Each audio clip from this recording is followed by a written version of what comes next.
ആദ്യം തന്നെ പരിശുദ്ധ അമ്മയ്ക്കും തിരുകുമാരനും 1000 നന്ദിയും കൃതജ്ഞതയും സമർപ്പിക്കുന്നു.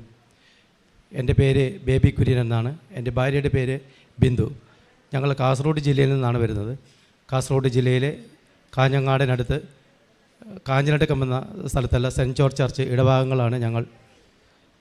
ആദ്യമായി കൃപാസനത്തിൽ വരുന്നത് 2022 മെയ് 14 കൃപാസനത്തെക്കുറിച്ച് അറിയുന്നത് എനിക്ക് ഒരു ഹാർഡ്വെയർസ് ബിൽഡിംഗ് മെറ്റീരിയൽ കടയുണ്ട്.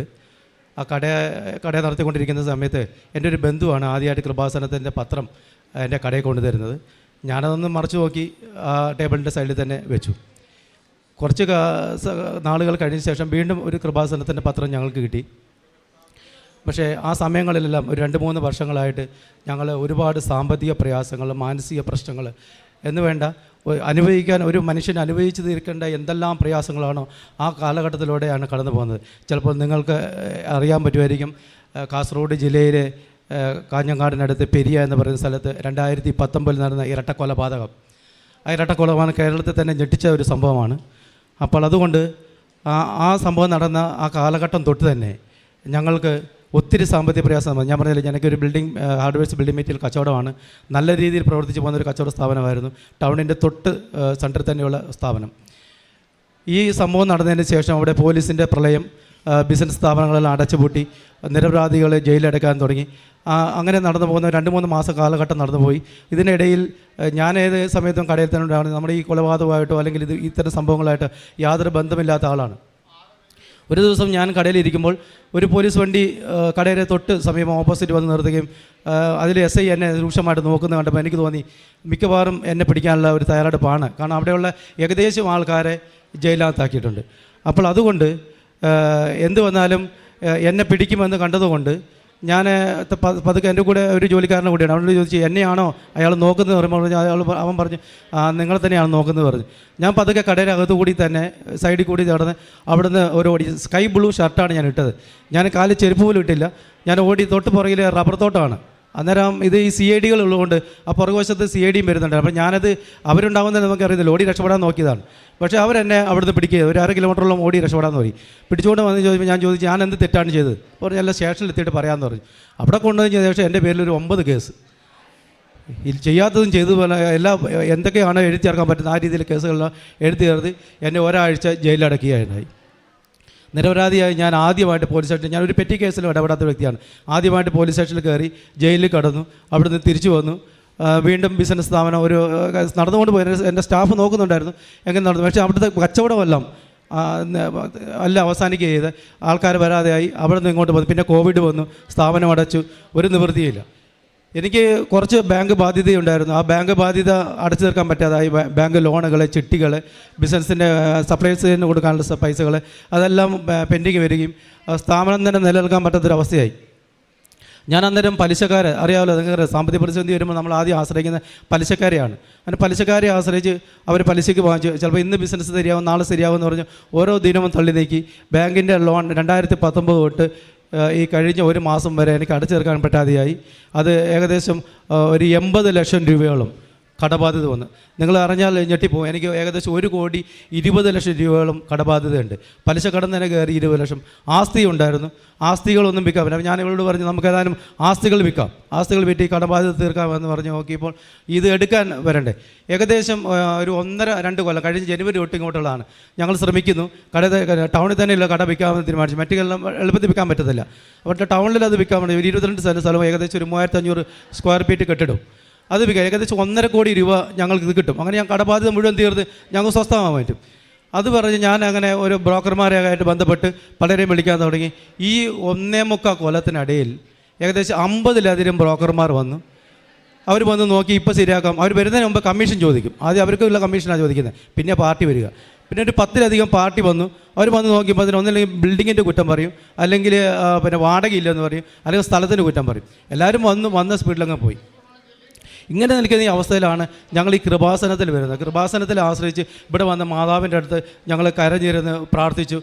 അങ്ങനെ ഇവിടെ വന്ന് ഉടമ്പടി എടുത്താൽ ഈ പ്രശ്നങ്ങളെല്ലാം പരിഹരിക്കാൻ പറ്റുമെന്ന ധാരണയിലാണ് ഞങ്ങൾ ഇവിടെ കൃപാസനത്തിൽ. അപ്പോൾ കാസർഗോഡ് ജില്ലയിൽ നിന്ന് കൃപാസനത്തിൽ വരാൻ ഞങ്ങൾക്കറിയില്ല. ആലപ്പുഴയിൽ ആദ്യമായിട്ടാണ് വരുന്നത്. അപ്പോൾ ആദ്യമായിട്ട് വരുന്നതുകൊണ്ട് തന്നെ ഇത് എങ്ങനെ ഇവിടെ എത്തിച്ചേരുന്നത് ഞങ്ങൾ കുറച്ച് പേരോട് ചോദിച്ചു, ആരും ഒന്നും പറഞ്ഞില്ല. അപ്പോൾ കൃപാസനത്തിൽ പത്രത്തിനകത്ത് കണ്ട നമ്പർ പ്രകാരം ഞങ്ങൾ വിളിച്ചു നോക്കി. ഏകദേശം ഈ പറയുന്ന ഒരു 100 പ്രാവശ്യം വിളിച്ചിട്ടും ആ കോളുകൾ ആരും അറ്റൻഡ് ചെയ്തില്ല. അങ്ങനെ ഞങ്ങൾ ഏതായാലും പോകാമെന്ന് തീരുമാനിച്ചു. ട്രെയിൻ ടിക്കറ്റ് എടുക്കണമല്ലോ, ടിക്കറ്റ് ബുക്ക് ചെയ്യാൻ പോയി, ടിക്കറ്റും കിട്ടിയില്ല. അപ്പം തീക്ഷണമായ ആഗ്രഹം എന്ത് വന്നാലും കൃപാസനത്തിൽ വന്ന് പ്രാർത്ഥിച്ചു കഴിഞ്ഞാൽ എങ്ങനെയെങ്കിലും ഈ സ്ഥലവിൽപ്പന എങ്ങനെ നടന്നു കഴിഞ്ഞാൽ രക്ഷപ്പെടാമല്ലോ.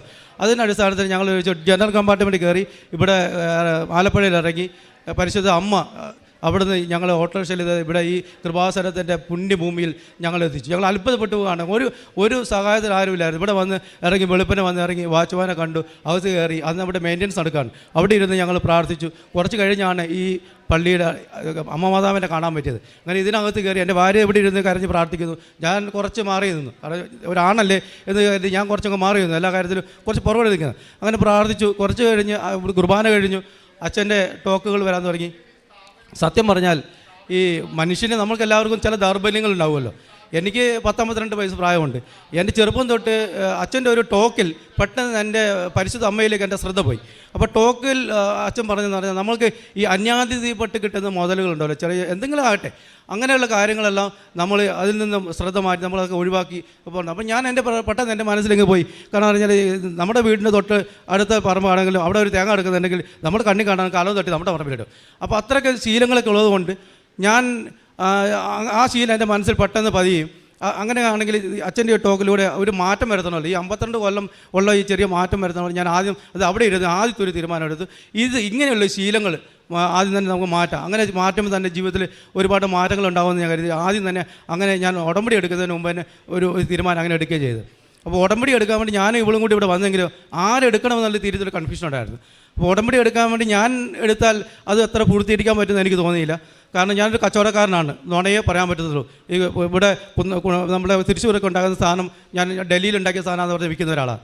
അപ്പോൾ അതുകൊണ്ട് ഒരു കച്ചവടക്കാരനെ നീതി പുലർത്താൻ കഴിയാത്തത് കൊണ്ട് ഞാൻ ഭാര്യയോട് പറഞ്ഞു, നീ ഉടമ്പടി എടുക്ക്. അപ്പോൾ അവൾക്ക് മാതാവിനോട് നല്ല വിശ്വാസവും ഈ ഉടമ്പടി പൂർത്തീകരിച്ച് കൊണ്ടുപോകാൻ പറ്റും, പ്രാർത്ഥനയും കാര്യങ്ങൾ ചെയ്യാൻ പറ്റും. ഞാൻ കടയിലായതുകൊണ്ട് എനിക്ക് അച്ഛൻ്റെ ടോക്കുകൾ ധ്യാനത്തിൽ നടക്കുന്ന മൊബൈലിൽ വരുന്ന യൂട്യൂബിലെല്ലാം കാണാൻ പറ്റത്തില്ല.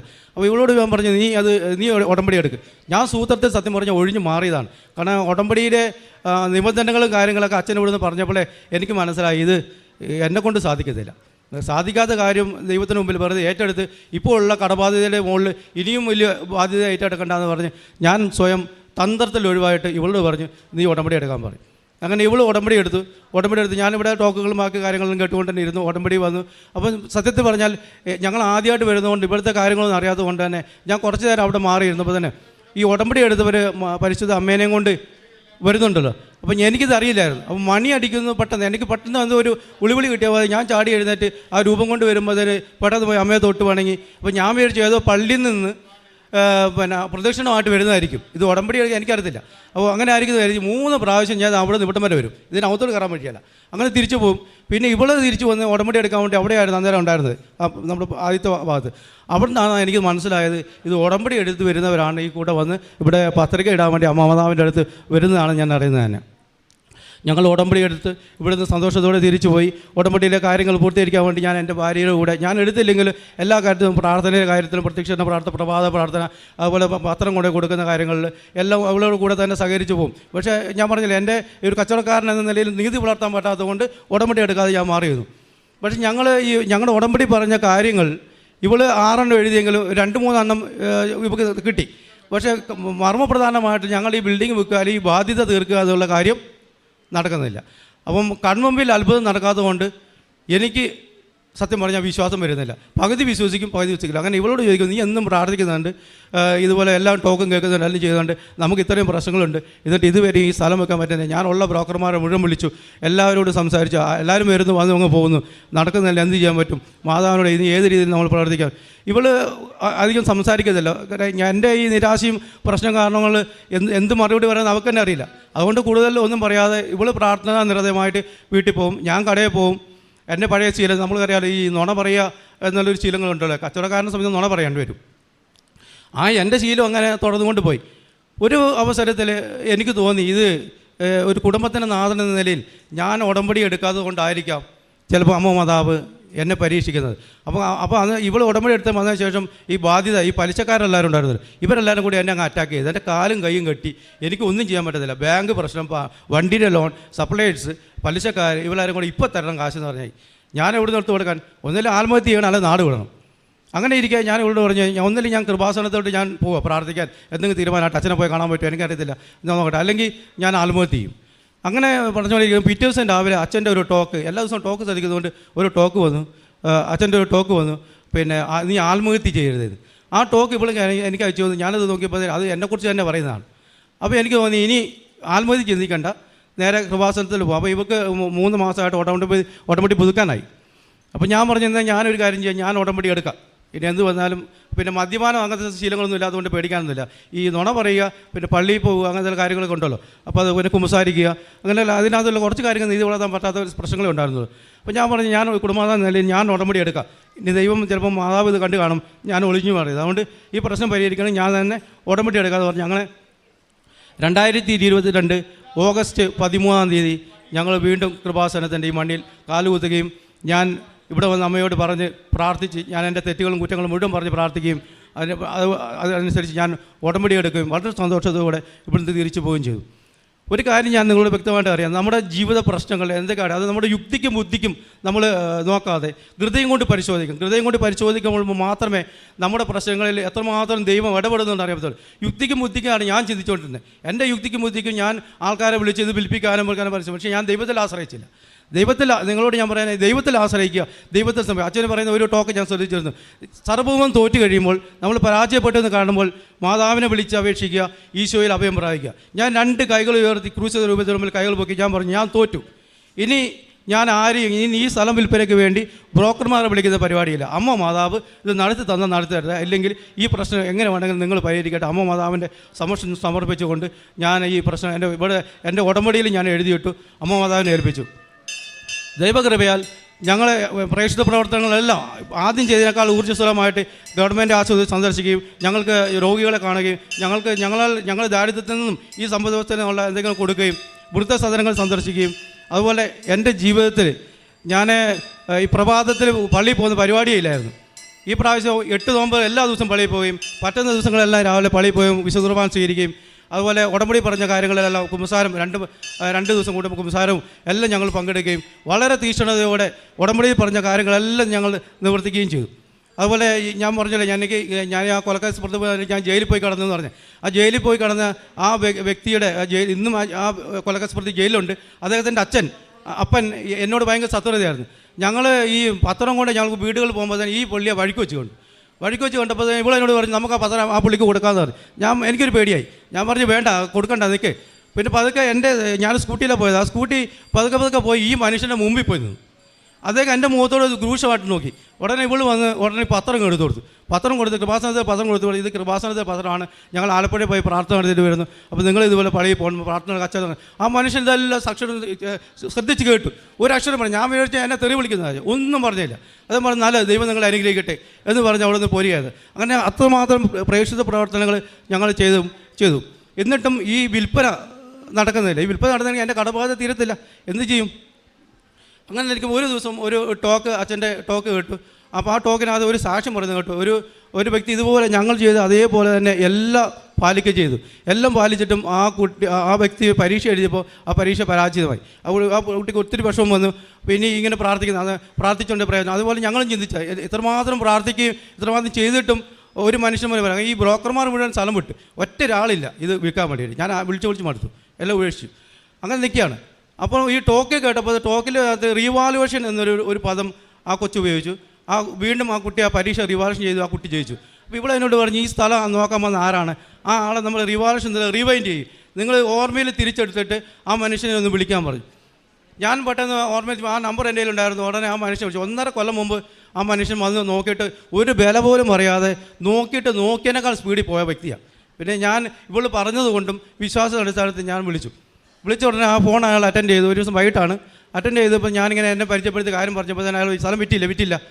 നിങ്ങൾക്ക് എത്ര രൂപയാണ് ഇപ്പോൾ അത്യാവശ്യം? ഞാൻ സത്യം പറഞ്ഞാലല്ലോ ഒരു 1-2 ലക്ഷം കിട്ടിയാൽ ഇത് ആരെങ്കിലും തലയിൽ വെക്കണം, ഒന്ന് കച്ചവടം നടക്കണമല്ലോ എന്ന് പിന്നീട് എങ്ങനെയെങ്കിലും ചെയ്യാമെന്ന് ചോദിച്ചിരുന്നു. അപ്പോൾ ഞാൻ പെട്ടെന്ന് പറഞ്ഞു എനിക്കൊരു 10 ലക്ഷം രൂപയുടെ അത്യാവശ്യമുണ്ട്, എനിക്ക് എനിക്ക് എനിക്ക് ഒത്തിരി പൈസയുടെ ബുദ്ധിമുട്ടുണ്ട്, എങ്കിലും ഈ ഒരു 10 ലക്ഷങ്ങൾ കിട്ടുകയാണെങ്കിൽ പിടിച്ചേക്കാമല്ലോ.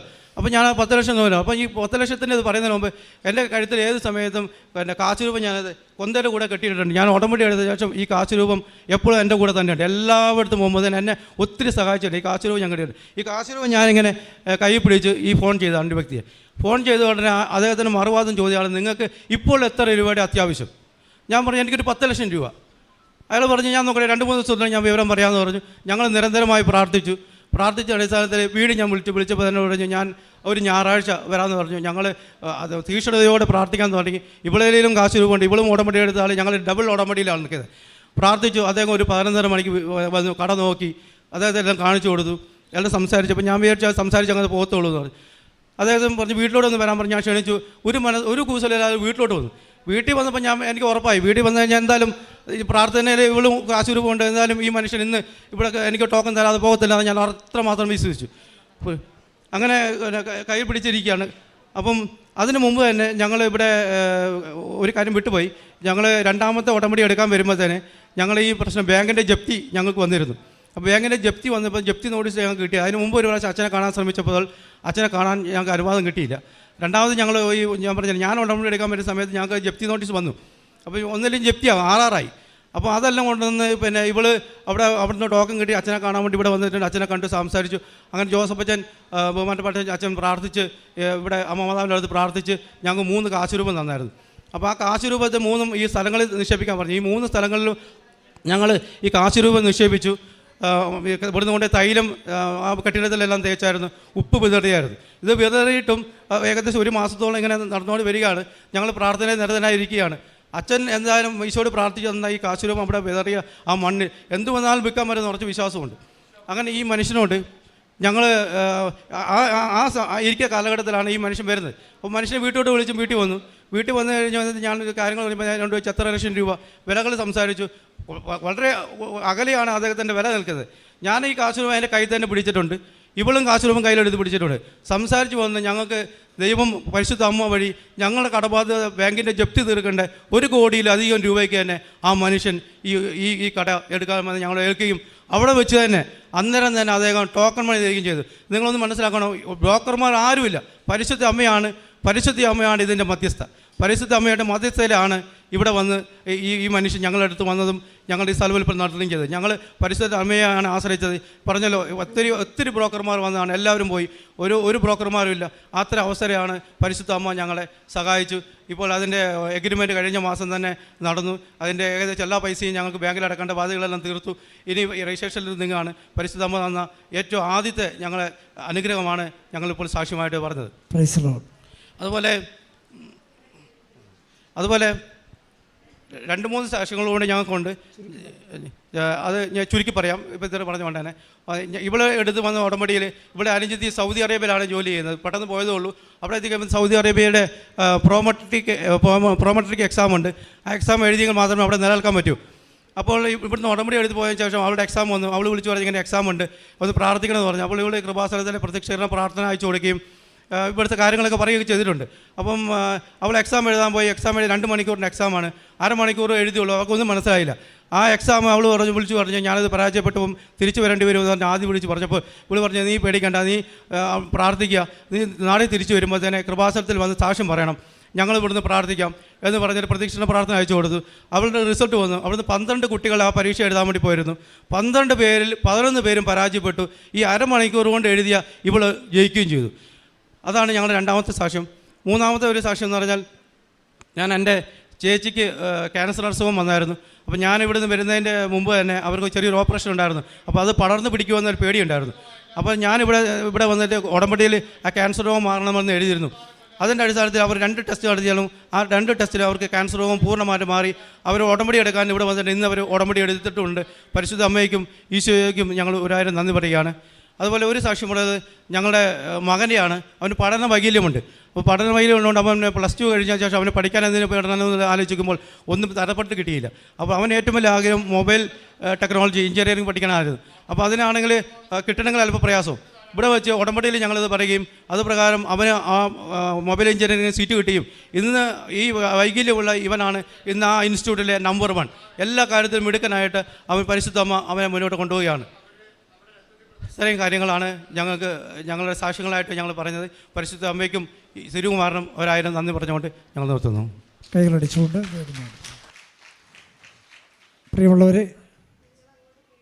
പ്രിയമുള്ളവരെ നമ്മൾ ബേബി കുര്യൻ്റെ സാക്ഷ്യം കേൾക്കുകയായിരുന്നു. അദ്ദേഹം പറഞ്ഞ അനുസരിച്ച് മാതാവിൻ്റെ വലിയ ഇടപെടൽ ഇവരുടെ ജീവിതത്തിൽ അനുഭവിക്കാൻ സാധിച്ച ഒത്തിരി കാര്യങ്ങൾ പറയുകയായിരുന്നു.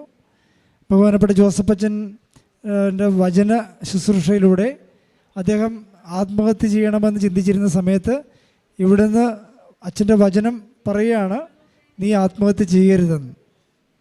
അതാണ് അദ്ദേഹത്തിൻ്റെ ജീവിതത്തിൽ ഒരു ടേണിംഗ് പോയിൻ്റ്. പിന്നെ ആ കടബാധ്യത, ഒരുപാട് പ്രശ്നങ്ങളെല്ലാം തരണം ചെയ്യാനൊക്കെ അദ്ദേഹത്തിന് സാധിച്ചു. പിന്നെ മകൻ്റെ പരീക്ഷയിൽ സീറ്റ് കിട്ടിയതും അതുപോലെ തന്നെ പരീക്ഷയിൽ അരമണിക്കൂർ കൊണ്ട് എഴുതിയ പരീക്ഷയിൽ ആ പരീക്ഷയിൽ 2 മണിക്കൂർ അറ്റൻഡ് ചെയ്തവർക്ക് കിട്ടിയിട്ടില്ല. അതിൽ ഒരേ ഒരാളാണ് വിജയിച്ചത്. അപ്പോൾ അങ്ങനെ ഒരുപാട് അനുഗ്രഹങ്ങളാണ് കിട്ടിയത്. ജോസഫ് അച്ഛൻ എപ്പോഴും പറയാറുണ്ട്, ഉടമ്പടി എന്ന് പറഞ്ഞാൽ വെറും ഒരു പ്രാർത്ഥന മാത്രമല്ല, അതൊരു മനുഷ്യൻ്റെ എല്ലാ പ്രശ്നങ്ങൾക്കും പരിഹാരമാണെന്ന് പറയാറുണ്ട്. അപ്പോൾ എല്ലാ തരങ്ങളെയും തൊടുന്ന ഒരു പ്രാർത്ഥനയാണ് ഉടമ്പടി പ്രാർത്ഥന. പ്രേക്ഷിത പ്രവർത്തനം അദ്ദേഹത്തിൻ്റെ പ്രാർത്ഥനാ ജീവിതത്തിൽ ഒരുപാട് മാറ്റങ്ങളുണ്ടായി. പിന്നെ അദ്ദേഹം പറഞ്ഞ ഒരു കാര്യമുണ്ട്, 2 പേരും ഉടമ്പടി എടുത്തുന്നത്. ഒരു വീട്ടിൽ നിന്ന് ഒരു ഉടമ്പടി എടുക്കാനാണ് അനുവാദമുള്ളത്. പക്ഷേ അദ്ദേഹത്തിൻ്റെ സാഹചര്യം കൊണ്ടും അദ്ദേഹം ഇവിടെ വന്ന് യോനായെ പോലെ ഒളിച്ചോടിയ ഒരവസ്ഥ ഉണ്ടായതുകൊണ്ടുമാണ് അദ്ദേഹം വന്ന് 2ാമത് ഉടമ്പടി എടുത്തത്. സത്യം പറഞ്ഞാൽ ഒരേ ഒരു ഉടമ്പടിയാണ് ഒരു വീടിന് അനുവദിച്ചിട്ടുള്ളത്. അത് തന്നെ ചെയ്താൽ മതി. വലിയ അനുഗ്രഹങ്ങളാണ് നമുക്ക് കിട്ടാൻ പോകുന്നത്. അതുകൊണ്ട് സന്തോഷത്തോടെ പ്രാർത്ഥിക്കുക. 2 കരങ്ങളും ഉയർത്തി ദൈവം ചെയ്ത എല്ലാ അനുഗ്രഹങ്ങൾക്കും പരിശുദ്ധ അമ്മയിലൂടെ കൃപാസന മാതാവിലൂടെ ലഭിച്ച എല്ലാ അനുഗ്രഹങ്ങൾക്കും നന്ദി പറഞ്ഞ് സ്തുതിക്കട്ടെ. Hallelujah, hallelujah. യേശുവേ നന്ദി, യേശുവേ സ്തുതി. ഹല്ലേലൂയ.